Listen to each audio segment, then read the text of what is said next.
Dewekan bae. Alhamdulillah.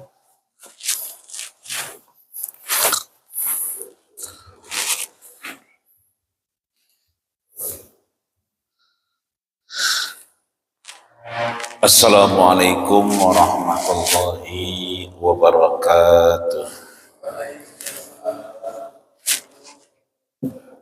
Alhamdulillahilladzi nahmaduhu wa nasta'inuhu wa nastaghfiruh. Wa na'udzu billahi min syururi anfusina wa min sayyiati a'malina.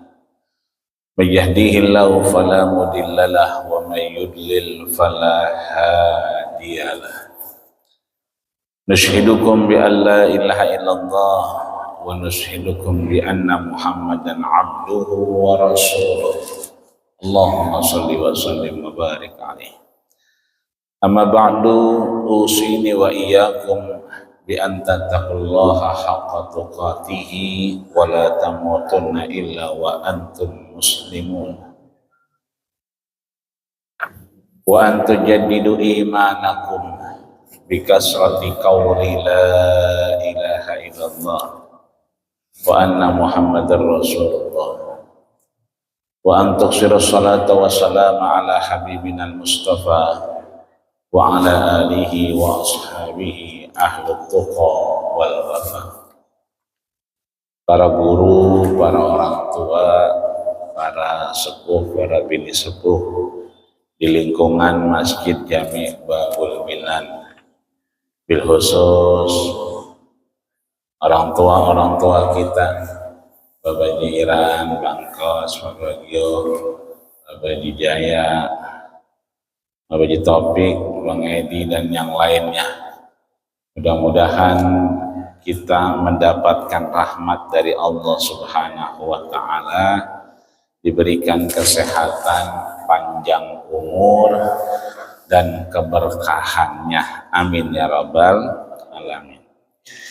Maka malam hari ini kita teruskan pengajian kita. Seperti biasa, kita doakan diri kita agar Allah jadikan kita min ahlil ilmi, orang-orang yang mendapatkan anugerah keilmuan. Dengan ilmu itu semakin baik keislaman kita dan semakin benar keberagamaan kita. Orang tua yang sudah berjasa dengan Masjid Jami' Babul Minan ini, siapapun yang masih ada, mudah-mudahan Allah berikan kesehatan yang paripurna. DKM Masjid Jami' Babul Minan beserta pengurusnya, juga yang sudah tiada, mudah-mudahan Allah kumpulkan bersama para anbiya, para nabi, wassalihin dan orang-orang soleh, wasiddiqin dan orang-orang yang benar, wasyuhada dan orang-orang yang mati syahid, wa hasuna ulaika rafiqa, dan mudah-mudahan mendapatkan rahmat di alam kuburnya. Ila mana wa abaina wa ummahatina wa ajdadina wa masaikhina, khususan ila almarhum abina, summa ila almarhumah ummina, summa ila almarhum, summa ila almarhumah. Syai'ul Fatihah. A'udzu billahi minasyaitonir rajim. Bismillahirrahmanirrahim. Alhamdulillahi rabbil alamin, arrahmanir rahim, maliki yaumiddin. Iyyaka na'budu wa iyyaka nasta'in. Ihdinas siratal mustaqim. Siratal ladzina an'amta 'alaihim ghairil maghdubi 'alaihim waladdallin. Amin. Kita teruskan pengajian kita terakhir kita bahas terkait salat Rasulullah Sallallahu Alaihi Wasallam 2 rakaat sebelum bepergian. Ada urusan, ada obyekan, ada kegiatan yang rasanya butuh persiapan, maka Rasul berdagang, melakukan kegiatan di luar rumah, mengawalinya dengan sholataini rakaataini, dengan 2 rakaat sebelum aktivitasnya. Maka itu kalau kita umroh atau haji atau bepergian jauh, maka disunahkan begitu pulang lagi, balik lagi, sholat 2 rakaat sebelum sampai rumah. Bisa kita kerjakan di Masjid Jami' Babul Minan, bisa di musola atau di rest area. Biasanya ada pom bensin, ada musola, bahkan sekarang banyak masjidnya.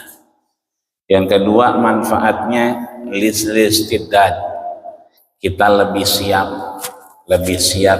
pulang, lebih siap nyampe rumah, lebih siap ketemu dengan keluarga, karena kita sudah lebih dahulu menghadap Allah Subhanahu wa Ta'ala.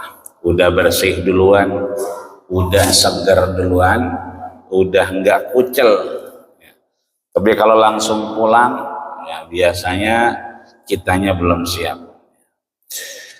Maka ada sholat yang dikerjakan oleh Rasul ketika saat bepergian maupun tidak bepergian, yang sering kali dikerjakan sebelum waktu zuhur.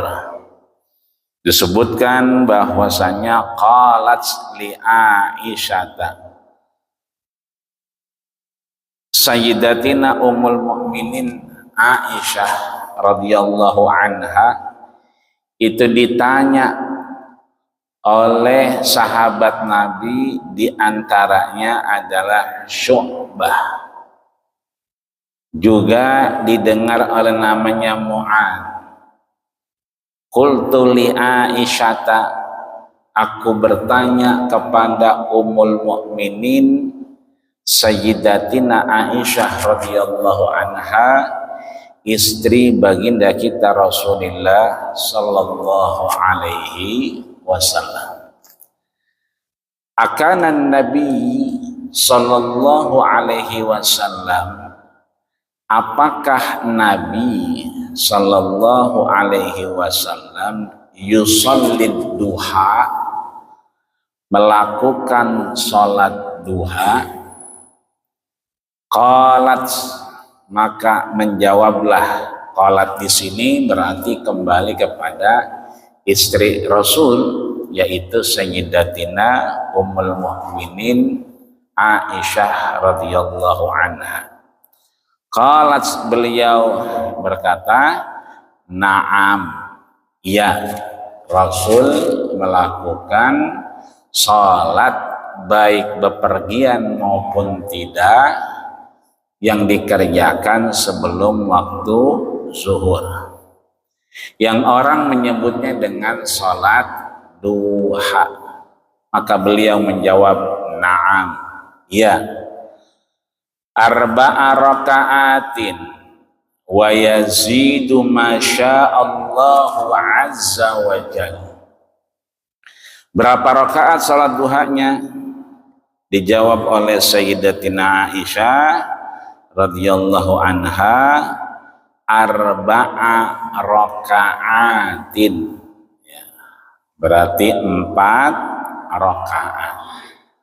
Salat duhanya 4 rakaat, wa yazidu masya'allahu azza wa jalla. Maka seringkali juga ditambah Ya, dari 4 rakaat itu Masya Allah Azza wa Jalla, seperti yang dikehendaki Allah Subhanahu wa Ta'ala.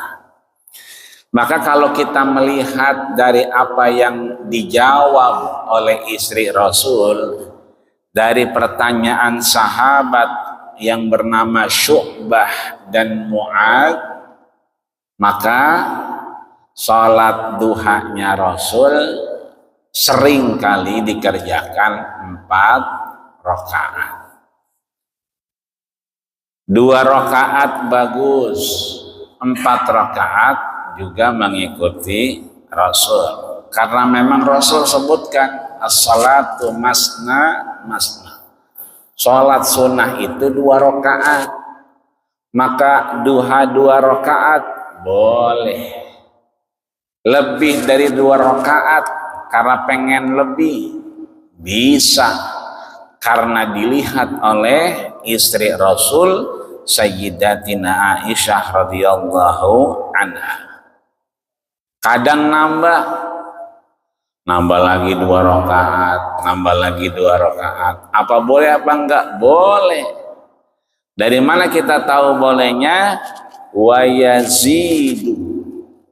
Terkadang kata Ummul Mukminin Sayyidatina Aisyah radhiyallahu anha, wa yazidu, terkadang Nabi menambahnya Masya Allah Azza wa Jalla, seperti yang dikehendaki Allah Subhanahu wa Ta'ala. Jadi kalau kita salat kita ini memang kita berusaha sholat seperti sholatnya Nabi, karena perintah Rasul shollu kama ra'aitumuni usolli, sholatlah kalian, kita ini umat baginda kita Rasul, seperti bagaimana Nabi sholat. Kita mengikuti sholatnya Nabi. Tapi kalau sholatnya Nabi begitu takbir, innama ataqabbalus shalah liman tawaddo'a li azamati. Begitu Rasul takbir, itu hubungannya langsung, koneksinya, sinyalnya langsung ke Allah. Kalau kita kadang-kadang kan masih ada lemotnya. Ya, begitu takbir, iya, kunci motor di jaket. Baru ingat kunci motor di jaket. Dari tadi dicari di kotak. Ternyata adanya di jaket. Baru ingat begitu takbir. Begitu takbir kita baru ingat, ya Allah, kan janji sama si anu. Ya, jangan nungguin dah kali. Kita baru engah begitu takbir. Jadi ada aja tuh koneksi yang bikin kita enggak nyambung kepada Allah. Tapi kalau Rasul begitu takbir, innama ataqabbalus shalah, langsung Allah terima salatnya. Kenapa? Liman tawaddo'a li azamati, karena meletakkan semuanya apa yang terkait dengan kehidupan dan salat ditinggalkan dulu baru salat. Makanya Nabi pernah ditanya gitu, lebih sering mana salat di rumah atau di masjid? Kira-kira lebih sering di mana Nabi? Di rumah atau di masjid salatnya? Nah, ntar ada jawabannya nih, ya kan?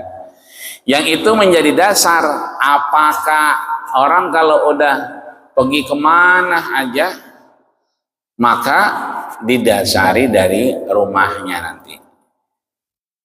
Makanya di sini disebutkan wa yazidu lima sya'allahu azza wa jalla. hubungannya itu langsung kepada Allah Subhanahu wa ta'ala. Ini satu ketika begini Pak, Nabi manggil istrinya, dipanggil nih istrinya. Istri Nabi kan nggak satu, ada beberapa.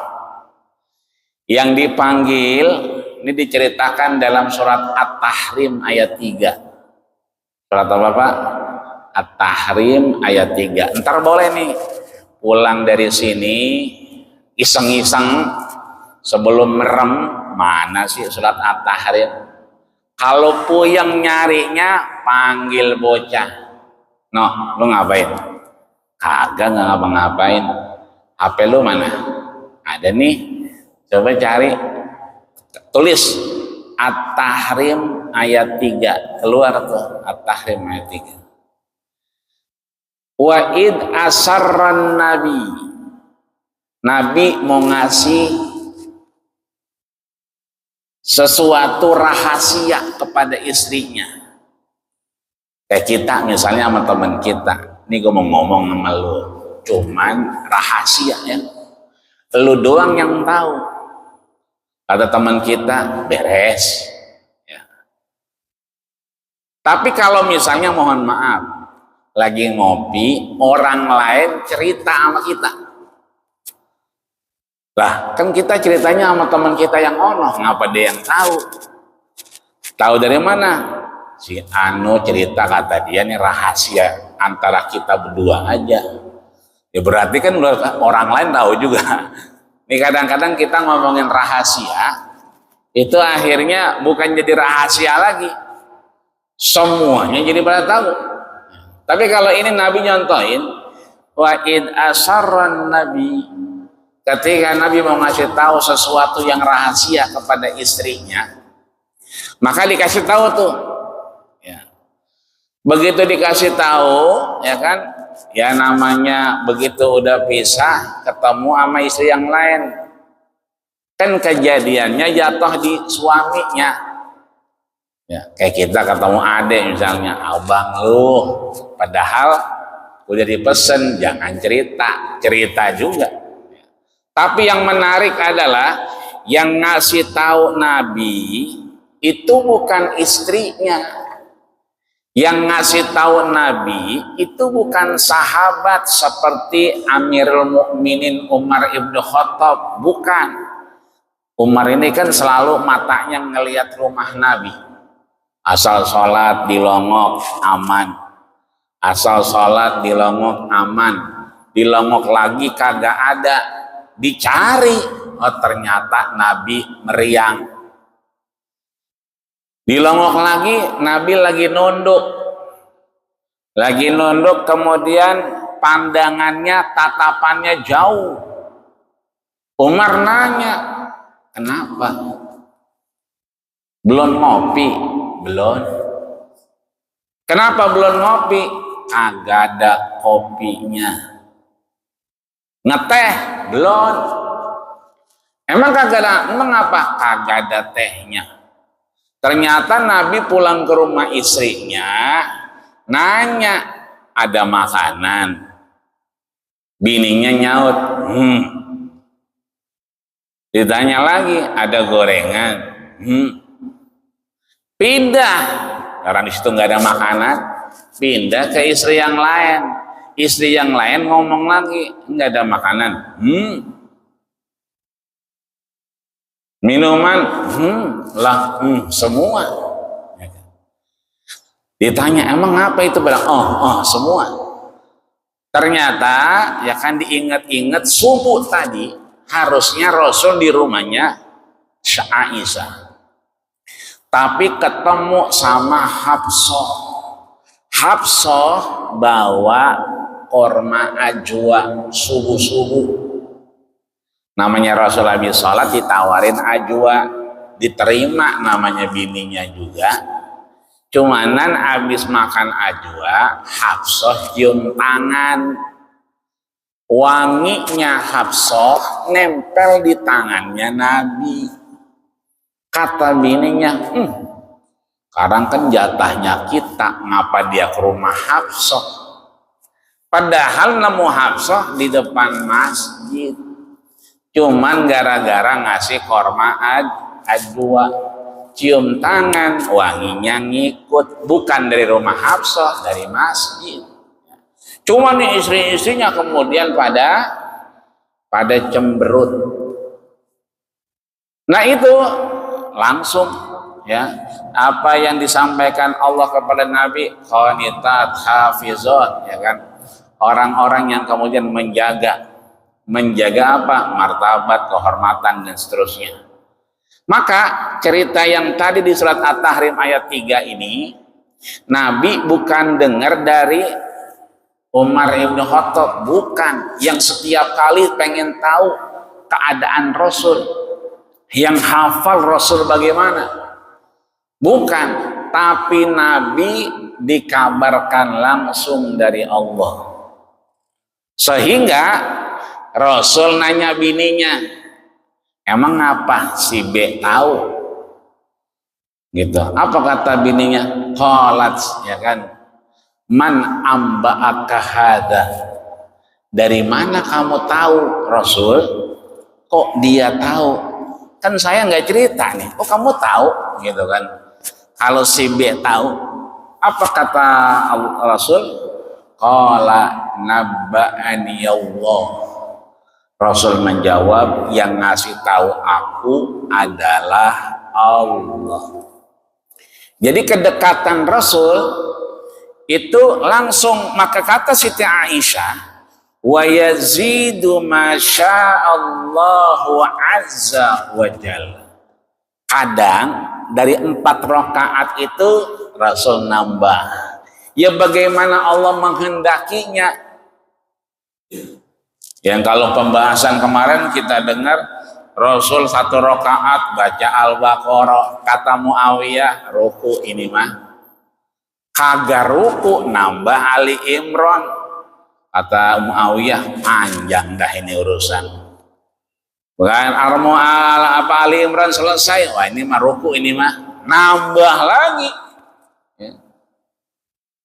Nah dari sini bahwa kalau lagi kita pengen waktu kosong, kemudian melakukan ibadah, dan artinya sebelum zuhur, itu kita punya waktu luang sambil nunggu orang, boleh nambah 4 rakaat, boleh 6 rakaat, boleh 8 rakaat, boleh. Sampai apa? Ila masya Allah, rasanya kita udah rada enak. Nah itu boleh. Kadang-kadang kita nungguin orang kan lama tuh. Atau di perjalanan ya kita udah wudhu, ya kan, yang lain masih ngantri di kamar mandi. 2 rakaat udah, nambah lagi 4 rakaat, orang belum kelihatan juga, nambah lagi 2 rakaat, belum kelihatan juga, nambah lagi, boleh.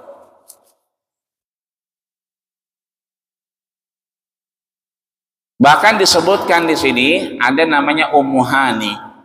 Ummu Hani menyatakan fa innaha haddatsat. Ummu Hani ini melihat Rasul, anna Rasulullah sallallahu alaihi wasallam, bahwasanya Rasulullah sallallahu alaihi wasallam dakhala baitaha yauma fathi Makkah. Sepulang Nabi dari diusir, Nabi diusir tuh dari tempat tinggalnya, dari Mekah pindah ke Madinah.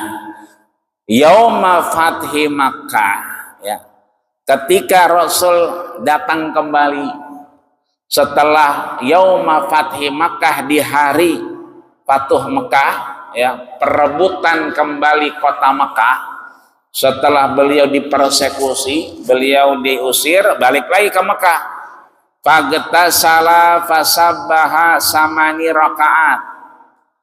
Aku melihat Rasul, kan ada ketemu orang-orang kafir Quraisy. Jadi orang-orang kafir Quraisy itu ketakutan. Rasul balik lagi. Kata Sa'ad waktu itu, panglima perangnya Sa'ad. Kata Sa'ad, hadal yaum yaumaz zahfi. Hari ini hari Fathu Mekah, perebutan kembali kota Mekah, maka hari ini adalah Yaumaz Zahfi, hari pembalasan. Nabi manggil la ya Sa'ad, Sa'ad, coba tadi ulang ngomong apa? Adzal yaumaz zahfi, hari ini hari pembalasan. Kata Nabi, la ya Sa'ad, bukan Sa'ad. Al-yaum yaumul marhamah, hari ini hari kasih sayang. Maka kata Nabi, man dakhala baita Abu Sufyan, yang pada kocar kacir lari ke rumahnya Abu Sufyan, enggak usah khawatir, kita enggak bakal memerangi karena aminan, dia aman. Maka habis ngomong begini, Ummu Hani melihat Rasul ngapain? Sabbaha samanin rakaatin. Nabi bertasbih kemudian melakukan sholat 8 rakaat. Kan Fatu Makkah itu kejadiannya pagi. Maka 4 rakaat sebelum zuhur diyakini 4 rakaat Rasul kerjain, 2 4 rakaat Rasul bangun lagi, samanina rakaatin, sampai 8 rakaat. Mara'aituhu sallallahu alaihi wasallam sholat sholatan qattu akhafa minha. Saya nggak pernah ngelihat Rasul itu sholat paling sedikit yang saya perhatikan 8 rakaat. Sayyidatina Aisyah ummul mukminin istri Rasul itu melihat 4 rakaat. Ya, Ummu Hani dan yang lain melihat 8 rakaat dan menyatakan bahwa Nabi sholatnya paling dikit 8 rakaat. Boleh-boleh aja, berarti 8 juga boleh. Ya. Kemudian Rasul disebutkan oleh Abbas, qala haddatsana Abdurrahman bin Mahdi an Muawiyah bin Saleh, ketika Abdurrahman bin Mahdi bin Saleh menyatakan an ammihi, ya ini masih ponakan Rasulullah sallallahu alaihi wasallam, qala, beliau bertanya, sa'altu Rasulullah sallallahu alaihi wasallam, aku bertanya kepada Rasulullah sallallahu alaihi wasallam, anis shalah. Nah, ini dia. Anis shalah, terkait salatnya Nabi, fi baiti was salati fil masjid. Rasul tuh sholatnya, ini nanya nih dia kepada Rasul, kamu kalau sholat fi baiti awil masjidi, sholatnya di rumah atau di masjid? Lebih banyak di rumah apa lebih banyak di masjid sholatnya? Ini pertanyaan. Qala, kemudian dijawab oleh Rasulullah sallallahu alaihi wasallam, taro ma'akraba baiti, ya, baik kamu tahu nggak, rumah saya kan deket banget sama masjid. Nah, qad taro, seperti kamu lihat, ma'akraba baiti, rumah saya begitu dekat sama masjid, minal masjidi, dari masjid yang kamu lihat, fa'an usolliya fi baiti ahab. Kalau pertanyaannya apakah sholat di rumah atau di masjid, maka aku bagi 2. Apa yang dibagi 2? Fa'an usolliya fi baiti ahab. Kalau sholatnya yang bukan yang wajib, sunnah, maka aku lebih senang melakukannya fi baiti, di rumah itu ahab, ya.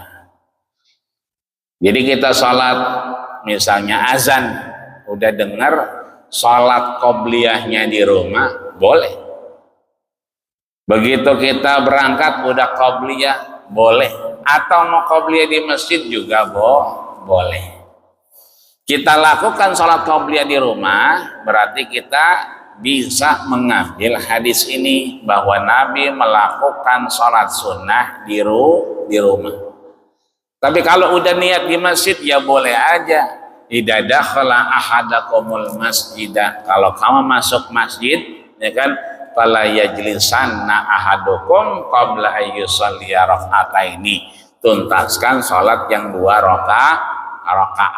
Fa in qarabaz zamanu, kalau waktunya udah dekat mepet dengan qomat, maka qabliyah, dapat tahiyatul masjid.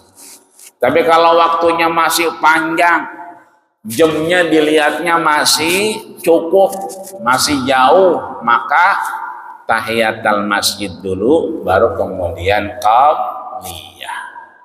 Yang sudah melakukan ba'diyah mau tahiyatul masjid aja nggak apa-apa. Itu artinya sering kali kita ngobrol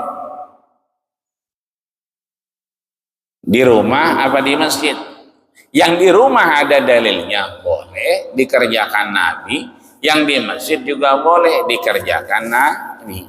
Hanya saja Nabi ngingetin kalau qarabaz zaman, waktunya itu sangat mepet dekat, maka lebih baik qabliyah daripada tahiyatul masjid. Wa ilayya man usalliya fil masjid. Nah, ketika aku salat di masjid illa antakuna salatan maktubah. Ketika aku fil masjid, an usalliya fil masjid, aku salat di masjid, illa kecuali an akuna salatan maktubah.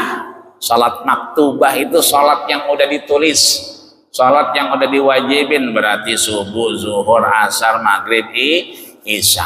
Ya, artinya bahwa yang melakukan di rumah boleh, yang melakukan di masjid boleh.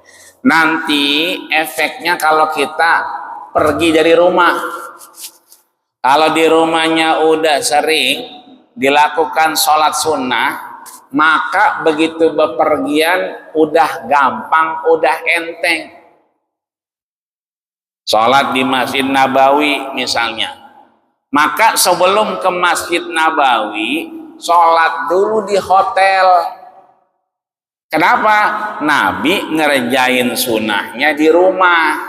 Rumah kita saat itu hotel. Maka sholat dulu di hotel, baru ke Masjid Nabawi.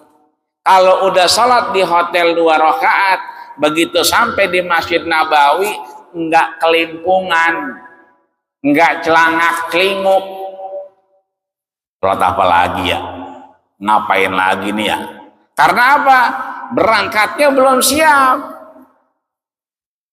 Tapi kalau dari sini udah sholat di hotelnya, udah sholat di maktabnya, udah sholat, kemarinya udah enak. Kenapa? Udah siap. Kadang kan deket-deket tuh di Madinah. Mekah mungkin jauhan dikit. Itu kalau udah mau ke Masjidil Haram, rame, padat, macet. Boro-boro sholat kadang-kadang, sono orang, sini orang, belakang orang, depan orang. Akhirnya kebanyakan numpang lewat doangan. Sholat nyampe udah habis, ya kan? Begitu habis juga orang udah rame. Tapi kalau sholat dulu di hotel, sholat dulu di tempat dia, baru ke Masjidil Haram di Mekah, maka itu rada gampangan dikit. Dorongannya lebih kuat. Kenapa? Illa antakuna sholatan maktubah. Karena yang didorong adalah suatu kewajiban sholat yang harus dikerjakan. Maka kita nggak heran sholat subuhnya 6:30 misalnya, kan 6:15 tuh ajan itu. Ntar qomatnya 6:30, sholatnya 6:30, tapi jalannya jam 2, jam 3, udah jalan, subuhnya masih lama. Kenapa berangkatnya jam 2, jam 3? Padahal sholatnya jam 6:30, karena di hotelnya dia udah sholat duluan. Nggak enak sama teman sekamarnya kali berisik, dia sholat di musola hotel. Kalau udah sholat dulu ke sononya udah mantep. Tapi kalau dari hotel belum sholat ke sononya anyang-anyangan, awang-awangan, ya. Kadang-kadang pengen kemana, pengen kemari, enggak langsung ke masjid, ya. Maka bepergian kita mudah-mudahan kita udah siap dengan sholat 2 rakaat. Begitulah yang Nabi lakukan sehingga perjalanan kita bisa baik lancar, pulang selamat. Kita diharapin mampir dulu. Mampir di masjid, di musola, di rest area. Agar apa? Agar kita pulang udah siap. Yang kedua, kalau emang kita ada urusan nungguin orang, kita bisa melakukan sholat duha. 2 rakaat boleh. Belum ketemu orangnya, nambah lagi 2 seperti yang dilakukan Sayyidatina Aisyah melihat Rasul. Nambah lagi boleh seperti yang dilihat Ummu Hani. Yang terakhir, kalau kita udah sholat di rumah 2 rakaat sunnah, maka untuk yang menuju wajib insya Allah mudah-mudahan Allah mudahkan urusan kita, Allah jaga kesehatan kita, panjang umur kita, sehat dan mudah beribadah. Amin ya rabbal alamin. Al-Fatihah. A'udzubillahi minasyaitonirrajim. Bismillahirrahmanirrahim. Alhamdulillahirabbil alamin arrahmanirrahim maliki yaumiddin. Iyyaka na'budu wa iyyaka nasta'in ihdinas siratal mustaqim siratal ladzina an'amta 'alaihim ghairil maghdubi 'alaihim waladdallin. Amin. Wa'fu 'anna ya Rahman, wa'fu 'anna ya Rahim, wa'fu 'anna ya Karim. Allahumma ja'al jam'ana hadza jam'an marhuma wa min ba'dihi tafarruqan masuma. Ya Allah, jadikanlah kami yang hadir orang-orang yang maksum. Kau ampuni, kabugurkan dosa dan kesalahan kami ya Allah ya rabbal alamin. Allahumma khtimna bi husnil khatimah wa khtim lana bi husnil khatimah wa akhir da'wana anil hamdulillahi rabbil alamin. Kita tutup dengan doa kafaratul majlis. Subhanakallahumma wa bihamdika asyhadu an la ilaha illa anta astaghfiruka wa atubu ilaik. Terima kasih segala perhatian, mohon maaf segala kurangan. Usikum menasihdakallah faqad fazal muttaqun. Assalamualaikum warahmatullahi wabarakatuh. Alhamdulillah.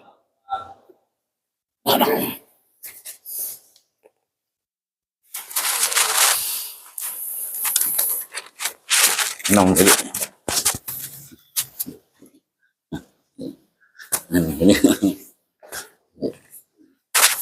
Alhamdulillah. Minum ya. Mana airnya itu?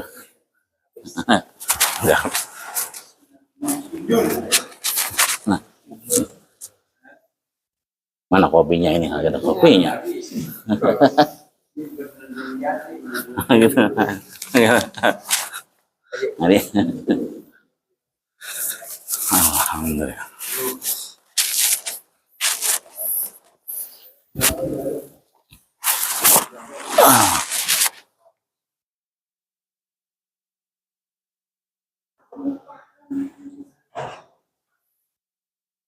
Alhamdulillah.